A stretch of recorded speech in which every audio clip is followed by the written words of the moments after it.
morning, good evening, good afternoon. I am so excited to be here this morning.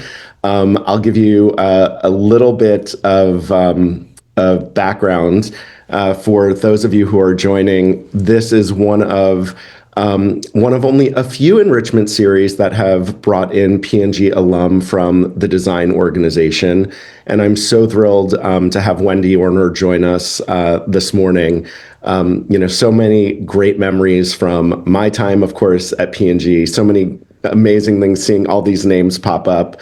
It's really so wonderful to have like a little design reunion this morning. So I'm super excited about that. And I'm super excited about our topic as well. But let's get started. I'm Ron Burridge. I am with Go Dutch in Cincinnati, Ohio. I live in New York City, and they're very kind to let me commute. So I spend about a week a month in Cincinnati, Ohio, and then the rest of my time, of course, is in New York City, my favorite place in the world. If you remember, I'm a little obsessed with Broadway. So a little bit more about the alumni network. So this, of course, is the enrichment series.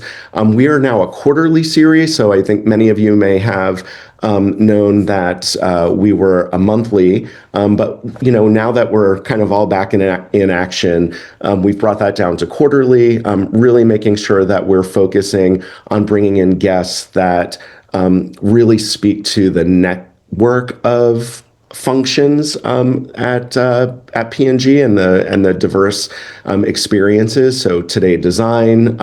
In December, we'll be talking insights. Earlier in the year, we had finance. So we try to really make sure that we're kind of bringing in a nice variety of speakers. Our goal, of course, is to connect members, provide insights, and really leverage the expertise of this amazing network that we all know and love. So who we are, I think this is an important one because not many people know. The alumni network, of course, is blessed and endorsed by our friends at P&G, but we are a completely separate organization. There is no affiliation at all. We are a nonprofit organization founded by former P&Gers. We have about 35,000 members and growing, and 45 chapters worldwide. So not only do we do our global, our more group moments, but in most cities around the world, you can find a P&G alumni chapter. So definitely check that out. It's on the P&G Alumni Network website. You can find out more, find out where the chapter is where you are. And if there isn't one, you can consider actually starting that network. And the goal, of course, is around connections, enrichment, and also philanthropy. I think it's a good time to talk a little bit about the P&G Alumni Foundation. So they are a philanthropic arm of the P&G Alumni Association. They've through time, through financial contribution, through expertise, have provided over 122 grants. They've had over 500 donations. They've helped start 9,300 new businesses. It's really an amazing organization. It's throughout 42 countries. And again, if you're interested, you can find out more about them. They also do have the Alumni Foundation Fund, which does raise money to help further drive their mission and vision and goals. So check them out. They do really, really great work. We normally have a full session just for them, but now that we've gone to quarterly, I like to just remind everybody that they're out there. And if you're interested and you have some time, or if you have some extra money, you can give them a call. So with that, I am going to switch over to the topic of conversation today. And I am so excited, if I haven't mentioned this before, to welcome Wendy Orner, who a P&G alum, did amazing things at P&G, truly a transformational design leader. her goal in life is to, help, develop people, future-proofing the value of design, which is so important, particularly in a world of AI, and helping to build relationships in organizations, and inside and out. Her My time with Wendy was really exciting. I was working in fabric and home care P&G Beauty at the time, and she was in Hunt Valley and cosmetics, and the connection was just great. And I can't say enough about Wendy, and I'm so excited to have her here and to talk about a topic that I think is probably near and dear to many of us, the ever-changing, ever fast-moving role of AI, and what it means to the design organization, to the design ethos. And so I'm super excited for that. So with that, welcome, Wendy. I'm so excited for our chat. Finally, it seems like we've been planning this for years. Hi, Ron, and hi, everyone. I can't see everyone. All I see is Ron, but he was telling me as you were all logging in, there's a lot of friendly faces out there, and I'm so happy that you joined. And I think there's a lot of people I don't know. So if I don't know you, hello, thanks for joining today. I'm so excited to be here, obviously talking about a very hot topic, as you said. Awesome. Thanks, Wendy. Well, I'll just say on my way in to work, I was listening to a podcast on AI, which was really exciting. And there was a New York Times reporter, very sorry to forget his name, but described it as like we're all taking care of a baby lion cub, and that baby lion cub may grow up and not eat you, or it might eat you. And I just thought that was the craziest analogy, but pretty funny, because I have a very dear relationship with AI. I've actually have named my AI assistant, and I hope he doesn't eat me one day. But here we go. So Wendy, I would love to kind of open up the conversation, really talking a little bit more kind of high level about AI in general, and specifically, really get your perspective on kind of how AI has changed over the course of your career, and kind of where, it's evolved, where you've maybe seen some big moments. Yeah, let's start with that.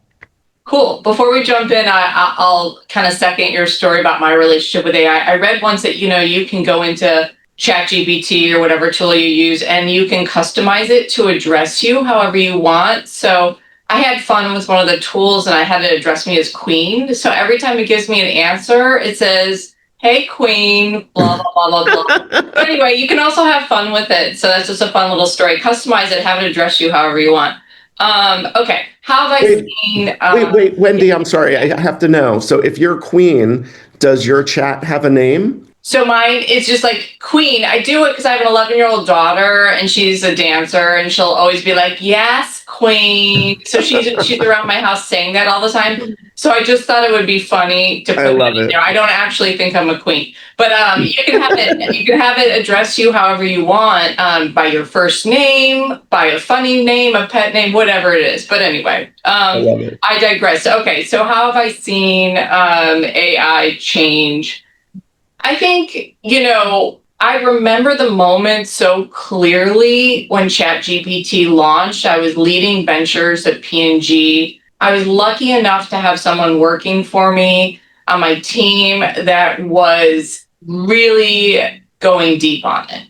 And I think when we were working in ventures, we had the luxury of going deep because we were not in a going business. We were in a business that our job was to work differently within the company. And he taught me so much about what curiosity could do. So even in the early days when the tools, I'm talking about 2-3 years ago when the tools were not as advanced as they are now, he really opened my eyes to the first thing I remember him sharing was they had done 6 months of consumer research on a new area that we were looking at getting into that we didn't know anything about.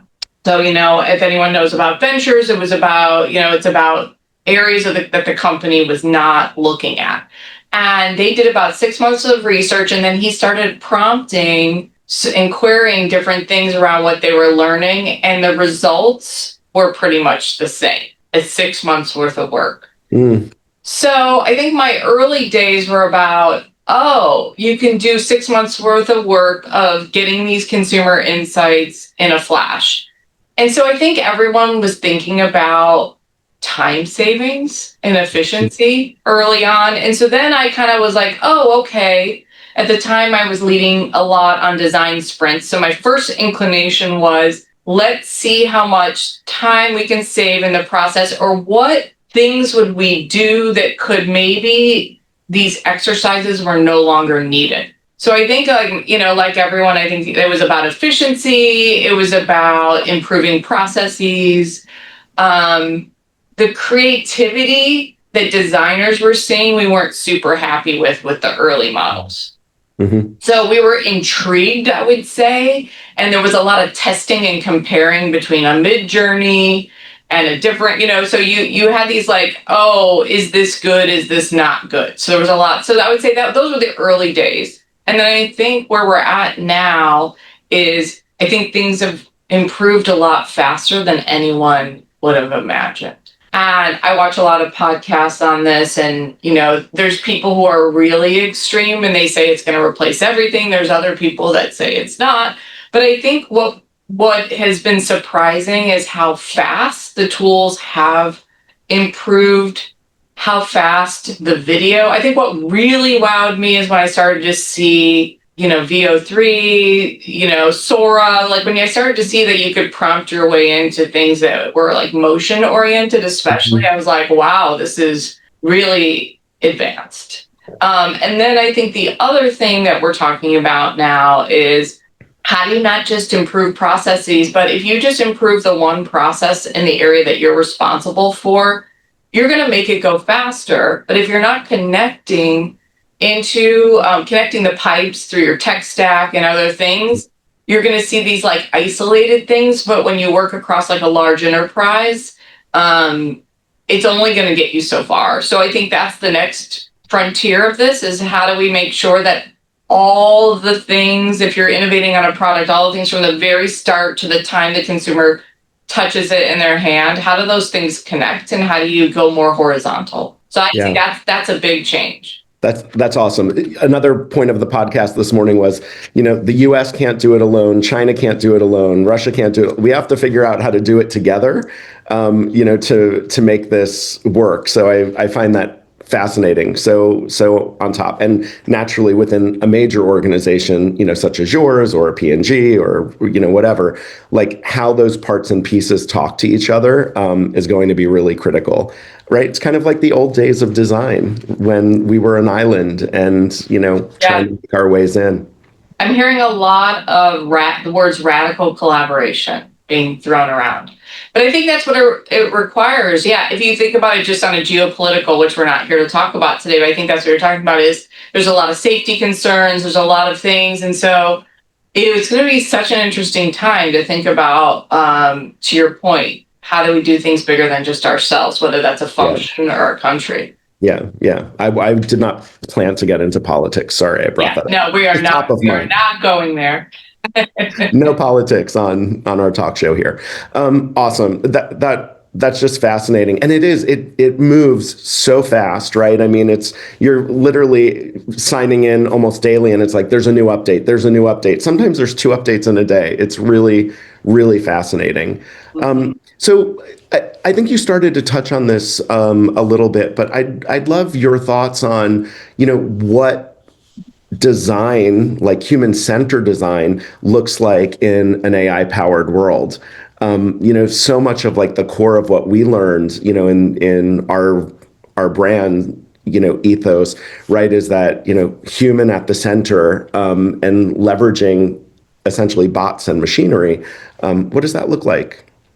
Yeah. Well, it's kind of like what you talked about with the podcast you're listening to. I mean, I think with any technology advance, there's the good things and maybe the not so good things. I think focusing on the good things around human-centered is I know your next alumni network series speaker is going to talk about insights. I think, as designers, the more information we can get about the consumer and how people use our products, the better, and what people want, the better. Well, there's no better time to be a designer and get those insights than now, right? I mean, you have so many insights at the tip of your fingers just through a simple prompt that would take so much work to get before. So much work, right? And so within a prompt or two, you can get to so much rich information. I would say, though, as I was thinking about coming to talk today and about human-centered design, I think there is not a replacement for observation, though. So I want to be really clear on that. I think you can get, I mean, I did a prompt the other day comparing two brands at shelf. I play a lot, and so I was giving it a prompt, and I was giving it a prompt about create something to evaluate, a framework to evaluate packaging at shelf. So using a lot of my knowledge about how we evaluate packaging at shelf, I had my partner and, you know, me as its queen. We worked together to come up with a framework, and then I tested the framework by doing head-to-head comparisons of brands. And the analysis it provided is amazing. I've seen people on my team do audits of brands. It's amazing to see. But I do think there's this element of mixing that with observing and just asking questions from people. So I think if we can bring those two things together, we're going to be able to do human-centered design better than ever. And then I think the other thing is, if you think about getting it right with the consumers, designers are iterators, right? Right. There's never been a better time to do faster prototyping and iteration. So you can get more ideas. So more ideas generated by better insights cycled through faster. So I think all of those things should benefit people and the consumer, right? The end user should benefit from that, because if you think about it, and you remember this, Ron, in the early days, if you could only make 2 to 3 prototypes, because it was so hard to make a prototype, you know, Yep. you were making it, you know, through a 3D printer or whatever that took ages, right? And so we tended to love those ideas the best because those were the only 3 ideas we could do. Right. Right. And then we fell in love with the 3, and it was like, which one is the best of these 3? But what if you could, there's, you know, software now where you can do the worst sketch ever of a new bottle design that you want, and it will render it in 3D and put it in someone's hands and generate a background video within seconds, really. And so you can test something that's much higher fidelity. So you can test more ideas at a higher fidelity to learn what's going to really delight the consumer. So to me, it's great. I think the danger is when people only rely on the data that they can prompt. And I think, you know, it's so funny because it's a similar answer if somebody would have asked me this question about you know, virtual stores and bringing consumers to, you know, a virtual shelf and asking them the questions. It's only going to be as good as, you know, what you're able to provide, what you're able to kind of put there. I remember going from the days of like making comps, prototypes, filling literal shelves, to then we have a virtual shelf, right? And, you know, you still have those ways that, you know, you felt like, ooh, something is skewed here, right? So it's like, oh, are we leading in questions? Are we leading, you know, in design? Or where is our bias coming in? And I think, you know, they're all the same things that we have to consider through an AI lens. But, yeah, you touched on something great with bias. That's another great thing. So many of the people on the call have probably been in this situation of, remember when we were all sitting in the back room and we were debriefing and we were putting it what we heard on the wall, and then we were like power dotting our top insights. Well, now if we can record those learnings and AI just analyzes them and buckets them for us, it takes all of the bias out of the learning process, because people aren't picking their favorite ideas anymore and saying like, I think I heard this though. And they're like, did you? Right. Rewind the tape. yeah. Or the leader comes in and it's like their favorite one. Yeah. I do think that's really going to help when we think about human-centered design is taking that bias out. Yeah, I love it. I love it. And it's so hard, right? Because we all have, we all have a point of view. We all have our favorite, particularly as creatives. There's always an idea or a concept or a structure or, a graphic that, we have a bias towards. And sometimes we don't like hearing that consumers don't like the same thing. So no, it's great. So I think, by the way, if anybody has questions, feel free to chat them in, put them in the Q&A, but we'll keep going here. So as we think about, and Wendy, first of all, congratulations on your new role. I'm so excited for you. It's so hard to leave P&G. I still, wake up and think, oh, it was so great. And knowing that I was going to see so many names today, it just makes me very warm and happy inside. It's such a great organization. But congratulations on your new role. Amazing, to see you grow through your career. I would love to talk about the people, right? So now, you've got this organization, you're thinking about kind of how, you're filling your team and rounding your team out. And so I'd love to talk about the skills that people are going to need in this kind of AI enabled world, creatively, but, even beyond that. So yeah, I'd love to just kind of, pick on that a bit. What type of skills do you, see kind of exceeding in the space? Where are people standing apart? How do you not get, and I know this is me personally, I spend more time on Instagram because I have awful insomnia and they are targeting me catch up on AI, here's this course, do this, we're going to teach you 45 tools and they even target 50-year-old men in the workforce who need to understand. I'm like, I've seen that one. I've seen that one. I must be the same targeting. Yeah. So yeah, I'd love to kind of think, what kind of skills are you looking for in people, or what do you think help individuals stand out in kind of this AI-led world? It's a great question, Ron. But first, I'm going to say P&G people are the best people, so it's great to come back. It was such a hard decision to leave.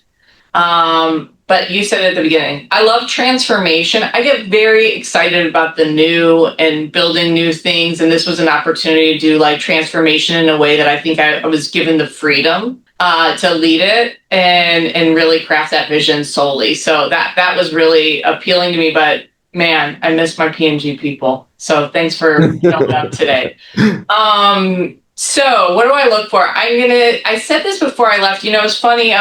When I knew that I had this offer, but I had not yet decided to leave, I wanted to leave my team at P&G with an experience that was potentially a farewell gift to them. And it's the same as the answer I'm about to give you, which was I knew that change was coming and I wanted to prepare the team. And so I brought in a guy named Rashad Tabakawala. And you referred me to him. Yes, he has down really the rabbit been, hole. He's my guru. I mean, I read his Substack every week. So if you don't know about Rashad, please look him up because his perspective on all this, he was the former head of strategy for Publicis. So he comes from a world of advertising and creativity. And what he does so well is he is a former mathematician from University of Chicago. So he brings in this very scientific approach and this very human creative approach. And he frames the changes that are coming and the skills that we need in a human way, but he does it with taking in history and grace and all these other concepts. And he's really a unique voice in this space. And so I hired him to come and kind of share his message with my team. And he said a few key phrases that built on my already my beliefs in this space, but he made them even richer. And so one of the things he said is we're going to need to learn to learn.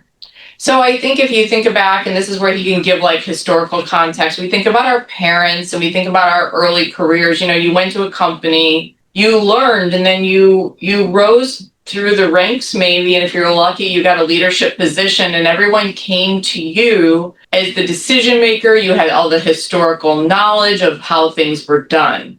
And the world around us has changed. So everyone at every level has to be like a continual learner now. And that's really changed. I wanted to prepare. I had my mid-level managers up through my senior managers at this offsite with him, just trying to kind of leave them with this message of like, we need to all learn to learn no matter how busy we are. Like you said, you're doing it at night with insomnia maybe, but like, whatever those moments are, you're taking a walk and he's like, listen to a podcast or whatever. But we need to treat this as part of our job, is learning to learn, being curious. I think having that curiosity is going to be so important. He talked about creativity, which I'll come back to, but I think he talked about the importance of creativity.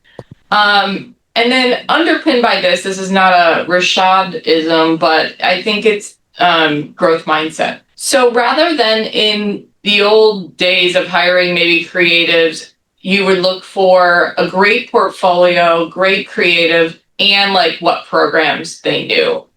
I'm still looking for the person with a great eye and great taste, because I believe that is the one thing that generative AI cannot replace, which is great taste, discernment, being able to look at a lot of stuff and realize like which one is good and why is it good, and being able to articulate why it's good. So that hasn't changed. So if you think about that great eye and great taste and being able to curate things, those are great skills. But it's really this whole mindset and learning to learn and being curious that is the other one. Mm-hmm. Those are the two skills that I look for the most. It's really cool. After like 19 years at P&G, I get to come into a new organization and I met with everyone. So I sit on Park Avenue in New York and I got 30 minutes with everybody on the team. And what you get is like, you have no background on anyone.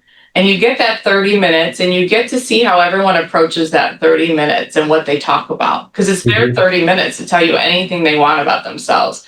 And so I was listening for things like, are you motivated and curious and hungry? And like, I don't care that you don't have all the answers. As long as you want to learn and you're trying things out and you're experimenting, that's really appealing, right? That's awesome. Versus, I think I see a lot of companies that come in and pitch, or people, when they're highly skeptical about AI, or like, oh, it's not that good yet. I don't know what, that to me is a red flag, because even if it's not good now, we've seen how much better it can get. So we just have to assume it's going to get really good. Right. And we need to be thinking and seeing around corners to like, what are the unique skills we're going to still bring no matter what? And so I want people who are thinking that way. And I don't care if they don't have the answers or know how to do advanced prompting, as long as they want to learn and try. I think those are the kinds of people who are going to do really well. That's awesome. As you're talking kind of through this, there are clearly things that we bring right to the table in organizations, particularly CPG organizations, that history and the heritage of a brand, and all of the things that we've had to like push out to our agency partners around assets and around, the persona of who we're talking to. There are a lot of things generally that I find AI can get in a ballpark, but, knowing that brand inside and out, the way that, of course we did at P&G, or now you at Colgate-Palmolive, or all of the amazing places our alumni go. That role is something, ultimately that I don't think could be easily trained or replaced, right? So I do think that discernment is really, a way that we stay on top and that we win. And then, of course, knowing the tools. But we do have a question from an audience member, which I'm so excited. John Gleason, hi. It's great to have you on here. So, Wendy, you mentioned this, that skepticism that, sometimes you hear when, a new vendor might come in the door, whether it's a supplier or whether it's an agency, et cetera, and that skepticism that comes out. And I think there's a spectrum, right, of organizations who are saying, we will not use AI. You cannot use AI. We must not use AI, right? It's our brains. And then you have the other side of like that fully embracing.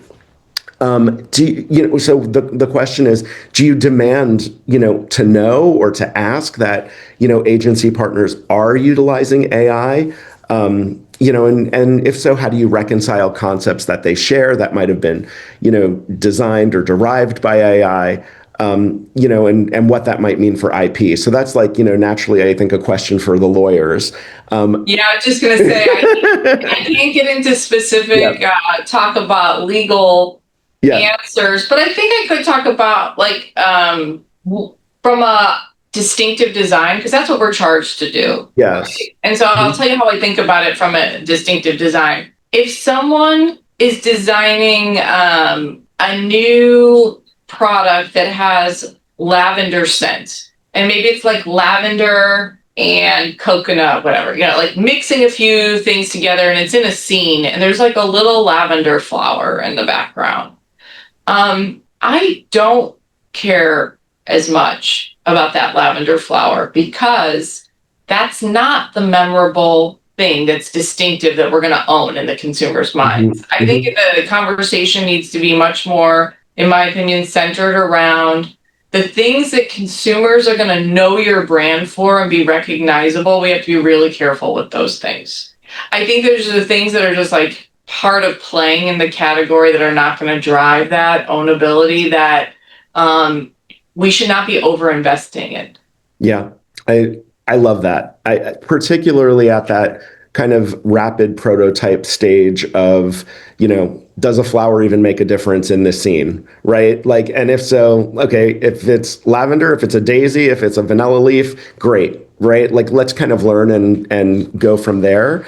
But is that what, ultimately, if that is ultimately what your consumer's walking away with, I think you have bigger brand challenges. I know there's a lot of conversation as well with vendors in terms of using AI and how we pay them. I read something really interesting last night about it was more about marketers and adding. So for the marketers on this call, it's not, broaden it past design. I know a lot of people I'm just reading in this space. I think one thing that's interesting is they're going to just go to a pay model that's about the results, not hours, not about that's hours. Interesting. And I think the companies have always had like some sort of hybrid pay model where it's like, how well did it help sell the product and that. And so I think, this whole talk about outcomes is a really interesting space for everyone on the call to watch is like, how do we even think about our own work in terms of the outcome that we delivered versus a lot of designers love to talk about the process that they use. How important is that in the future where processes are changing and condensing? It's really about like the outcome that we delivered. And I think that leaders are caring less and less about how we got to that outcome. It's about the outcome and then the results of that, the work. So I think that's an interesting, space for everyone to watch, especially if there's people who have left P&G and they're in the consulting space, because I know often these calls get consultants that join, thinking about your role as a consultant and the outcome that you're delivering versus how you got to the outcome is interesting conversation. Yeah, Wendy, I think that's so awesome. I remember conversations at P&G, right, when, it was, design, of course, trying to own design, right, which was always kind of one of those things. And the conversations with brand partners where it's like, you're not going to lose your job if this design goes on shelf and doesn't perform. And I always said, I should lose my job if this goes on shelf and doesn't perform. I want those metrics, right? I want to understand what the consumer is gravitating towards, what things I could have done better. And I want to share that responsibility, right? And that was something that, at least in my experience, when I did leave P&G and I went to the Hershey company, I was really actively, pushing that design has a stake in the success of this. We're not just making the package. We're not just doing the in-store experience. We are ultimately your partners in delivering, this consumer proposition. And if it does really well, I want to be rewarded the same way you're being rewarded. And if it does poorly, I understand there are going to be repercussions. And I think, over my course of different leaders at P&G, it was kind of like that. Watch what you wish for, Ron. Watch what you wish for.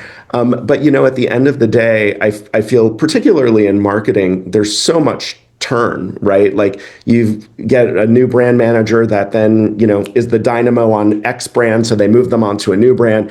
And you creatively, a lot of times are still a constant and a steady.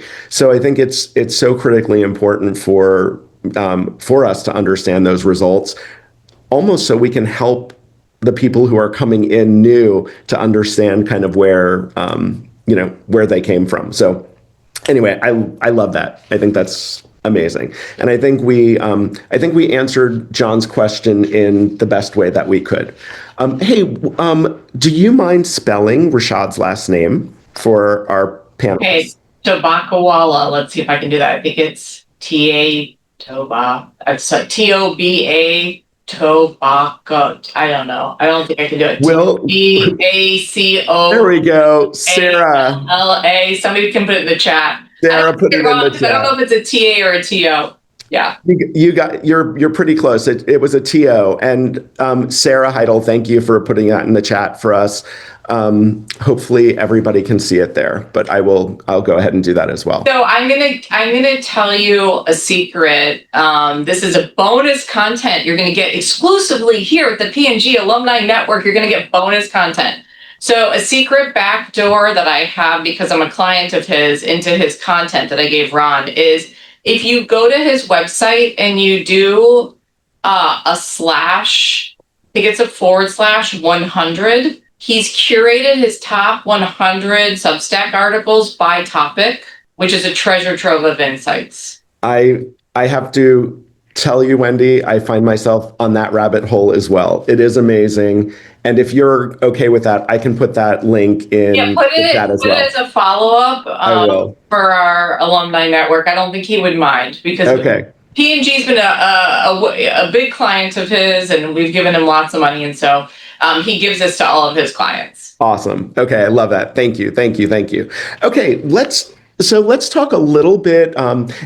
And I can't believe how fast time flies, right? When you're having fun. So we've, got a little bit of time left. We want to make sure that we can answer any other questions that might come in. But let's talk a little bit about ethics and responsibility. Like this idea, we talked kind of this a bit, but like the biggest misconception about using AI in a corporate kind of world or an agency kind of world, where you think that might sit a bit. And I think we talked a little bit about that. I don't care about the lavender flower. But yeah, any thoughts there? I mean, I think it's a really interesting space. I think I'm watching the space from all sides of the argument. If this is where you're going, like I'm watching artists who are not happy, because if you think about it, like every artist's content, the LLMs is absorbing everything all the time, and then reconfiguring it, right? And so there's no royalties being paid. So there's a question of like IP. I don't know if that was the question, but I think it's it's raising. I mean, this is just one of the many questions that AI raises on, morality, legality, all the alities of what's right and what's wrong. Again, I just go to, I work within a large corporation. We have corporate guidelines.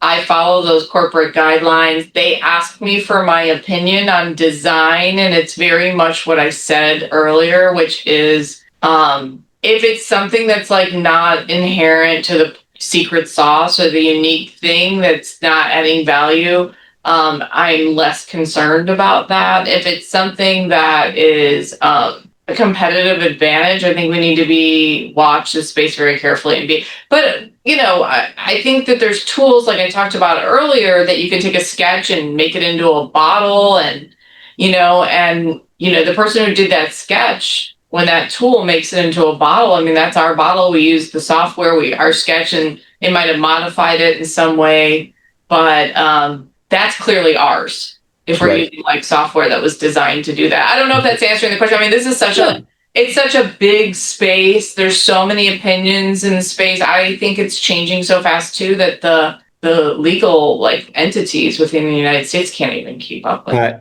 100%. I think of being in, I had an amazing, I've always had great partnerships with the legal teams in my organizations. It's one of those, I think in my next life, maybe I would be like a patent attorney or an IP attorney.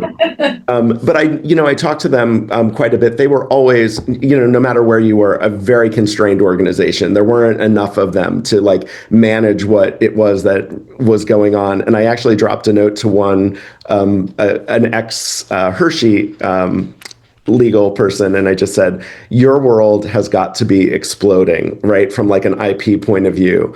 How are you managing this, and how are you thinking about this? And I was actually hoping I would have gotten a reply before our connect, and I didn't. But if I do, I'll follow up with the group. They're too busy trying to figure They're too busy trying to figure it out. I mean, it's a lot. So awesome. So we're going to go ahead and start wrapping things up. I would love to talk a little bit about the future. Where in your mind, where do you see AI going in the next 5 years and its impact on design? Okay. So I can't even go, but I'm going to be honest, I can't go beyond 2 years. Because I'm going to say, like, if you follow the news, and all the tech leaders that get there and they talk about the singularity that's coming in 2027. So let's maybe focus on the next 2 years. Sure. I think like 2027 to 2030 is a little bit of a Wild West. Mm-hmm. Like anything could happen.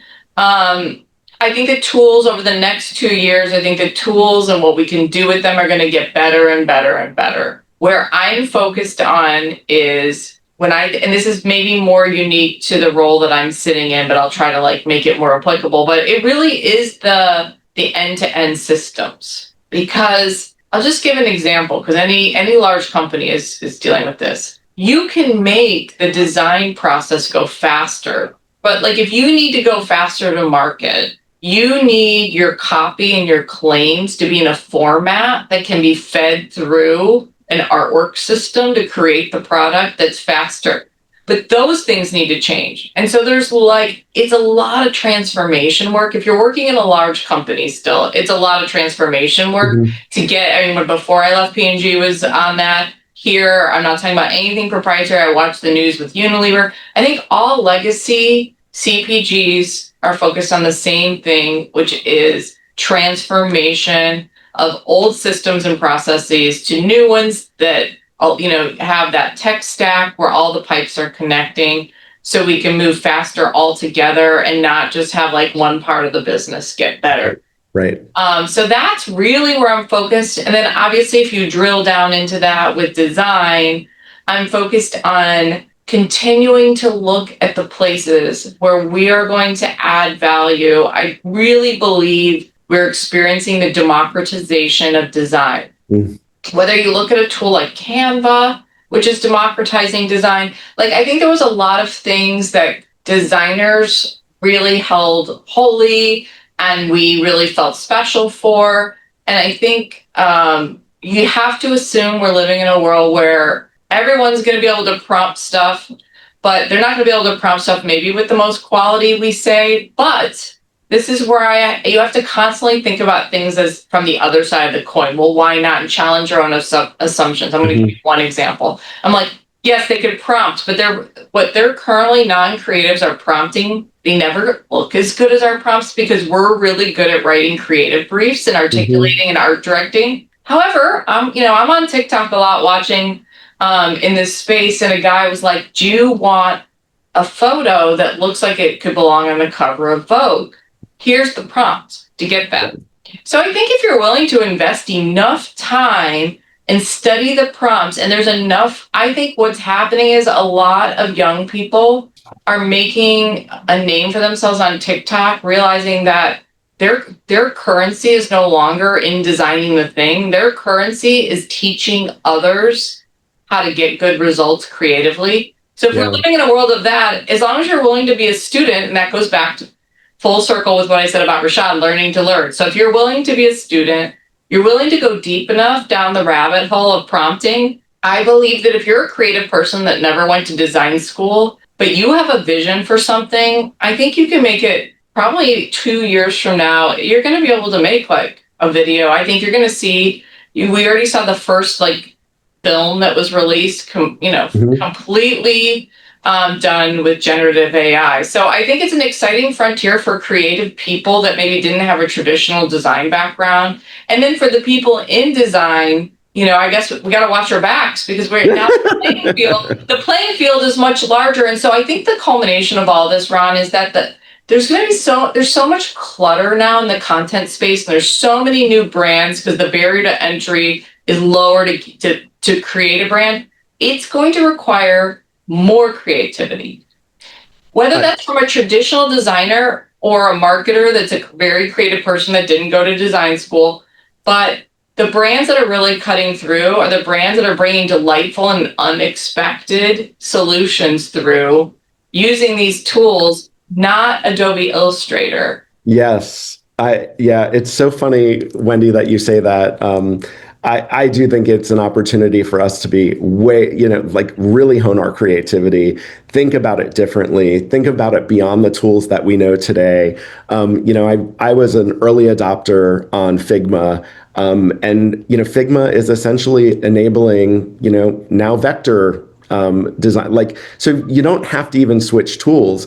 And then you could click publish, like what it used to take to produce a website just 3 years ago versus what it takes today is really fascinating. I went to Canva Create in Los Angeles where they rolled out all their new stuff, and they had me I was part of an executive team where they had me like trying out the tools. And you can code your own website. I built an app for my daughter. It was a get ready in the morning app. I gamified the morning routine in the click of a few buttons, a few prompts. And so I think if you've got an imagination, the sky's the limit now. So that's where I think every time we get scared, that's what I tell myself, because I try to be glass half full on this. Yeah.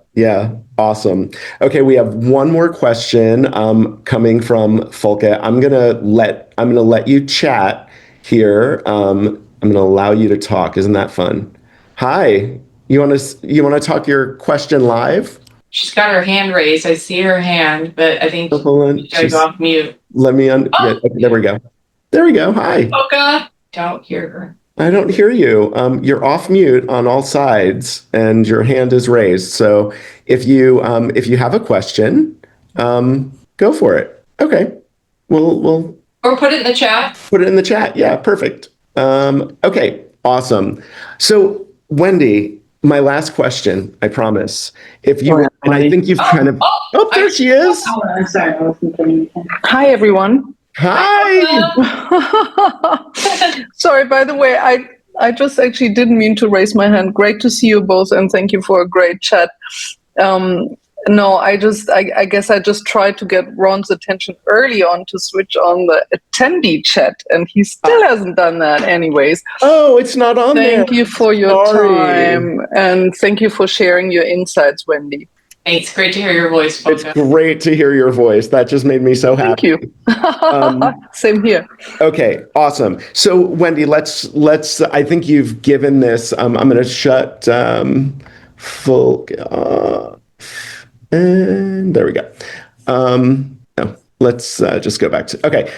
On our last note, and I think you've answered this 100 different ways in our conversation, but if you were to be giving advice to a new designer or a new marketer starting their career today, how would you suggest that they think about AI? Well, I think I would say the same answer that I would say to everyone, which is, you have to just dive in and be curious and start using it.